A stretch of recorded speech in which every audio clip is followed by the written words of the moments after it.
Thank you. You know, it's an interesting point that you ask. There's a difference. You know, one of the proudest things that I'm able to do on a regular basis when it comes to talking about my community is talking about how multiculturalism works here in St. Catharines and in Niagara. In fact, it's my responsibility as Parliamentary Secretary of Citizenship and Immigration, and every time the committee meets and every time we talk about changes that we're making in terms of legislation or regulations or studies we do in terms of how to modernize our system at Citizenship and Immigration. It is heavily influenced by my growing up here in this community and having an understanding of what true multiculturalism is from a local perspective. And I think we've taken that model to the next level.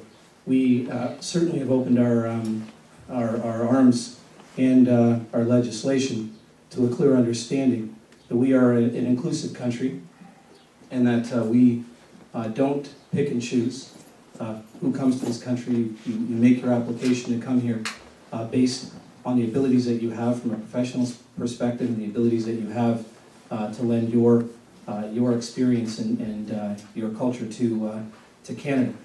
And you know, there's a number of great examples. I think of you know, the festivals program that we introduced in the Economic Action Plan, $100 million that wasn't seen as just a spend or an expense when it comes to heritage. It was actually seen as an investment that could be made in St. Catharines and Niagara.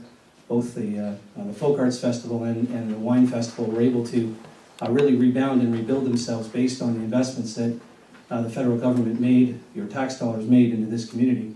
And both of those festivals are extremely successful right now. And I think that's a type of broad model that works here in our community and has worked across this country. Yes, go ahead.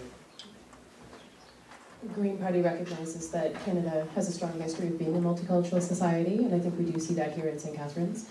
I think it's important to continue this tradition. One of the things that we know is that new Canadians see varying degrees of success when they come to Canada. There's a number of issues that can impact this. And so we need to address certain areas to make it easier for them to integrate once they get here. Again, I may be talking about some of the same themes throughout the evening, but I think language is definitely an issue. And I do draw on my own personal experience. When I was in the midwifery program at McMaster, there were a number of women that had credentials as either midwives, and seeing that one family member, often the husband, is coming to Canada, or there's other family members that are left behind, and we need to address the situation so that families aren't broken. A family's going to be stronger if they're kept together. So this, for me, goes back to funding as well as decreasing wait lists so that families can be unified here in Canada.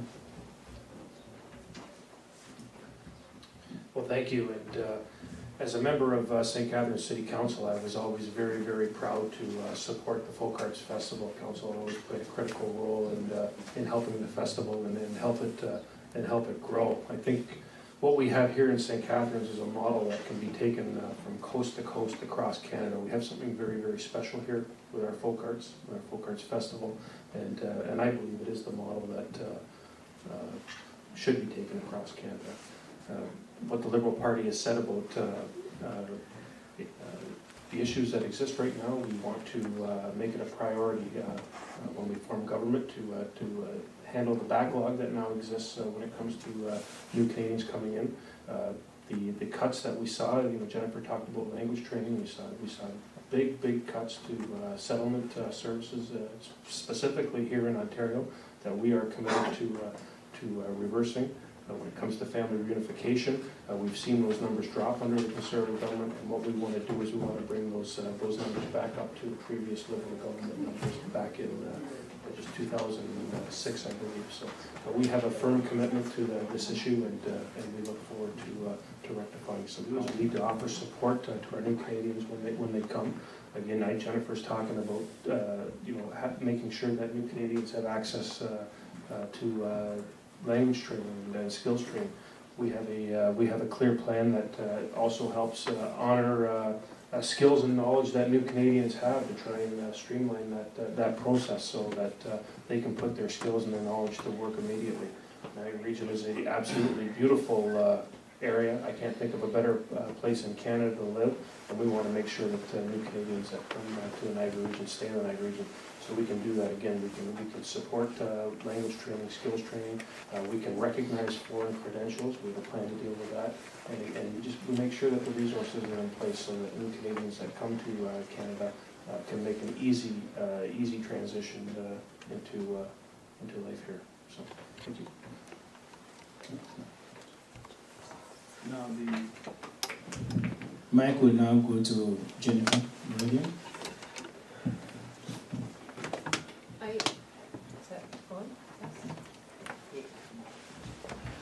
Okay. I think when we're talking about retaining people to the region, this isn't just an issue for newcomers to Canada. It's an issue for all of the individuals in Niagara. So we have issues with retaining youth. We know that we have one of the lowest percentages of individuals with post-secondary education. So for me, it really comes down to an employment issue. If we want to keep people here, we have to have the economic sector that's going to support that. And that's across the board for everybody that's living in Niagara. You did speak specifically of migrant workers, and I do understand that there are some issues with people that are working here temporarily. So for me, it's making sure that they're able to receive the services, that their contribution to Canadian society is recognized. I'm always thinking about, healthcare and adequate wage, able to meet the basic necessities, that foundation is there for them as well. But it really does go back to employment. The agricultural sector is one specific industry, and in Niagara, that's an incredibly important industry that we need to protect. I feel to an extent that it is being eroded. We have the grape industry, we have other tender fruit, and farmers are really having difficulty making ends meet, and that's going to carry over to the workers that work for them. So that's an industry that needs to be protected. Farms need to be functioning at a level where they're making adequate income, not just for the farmers, but for the people that work for them as well. So it's a number of issues for me, and there's the employment issue overall, but then there's also specifically the agricultural issue. We need to be supporting local food. I often think that Niagara could be pretty close to self-sustaining when we look at our ability for food production here, and that should be encouraged and fostered. Speaking specifically, Edward, to the issue of temporary foreign workers, we've expanded this program since taking over government, and it's at the request of the agriculture and the business sector across this country. Because it's an interesting discussion to have. The first reaction that people have when we talk about temporary foreign workers is that there is the potential that these folks are taking away jobs from Canadians. And when it comes to temporary foreign workers, and I've had the opportunity to do a review of this across the country for the ministry, Nova Scotia, Newfoundland, New Brunswick, the province of Ontario, Manitoba, Saskatchewan, British Columbia, and Alberta.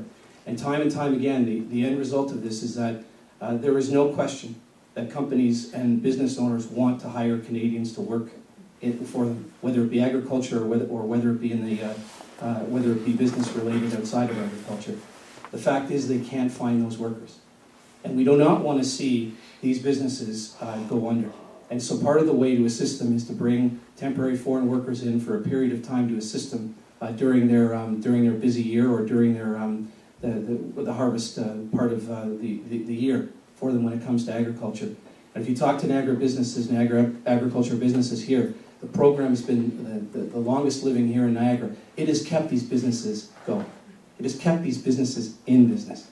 And when I was down in the Holland Marsh, one of the farmers said to me that at a round table said, something, Rick, if we didn't have this, we wouldn't be in business. And all this discussion that everybody wants to have about buy the fruit or the vegetables that are made within 100 kilometers of where you live would not happen. We would end up buying imported fruit and produce because we wouldn't have these Canadian businesses surviving. So it also gives them, and some folks call this, the best foreign aid program we have. These folks come here year after year after year to work. They provide for their families back home. They're able to put their children through education. They're able to make lives for themselves and for their families.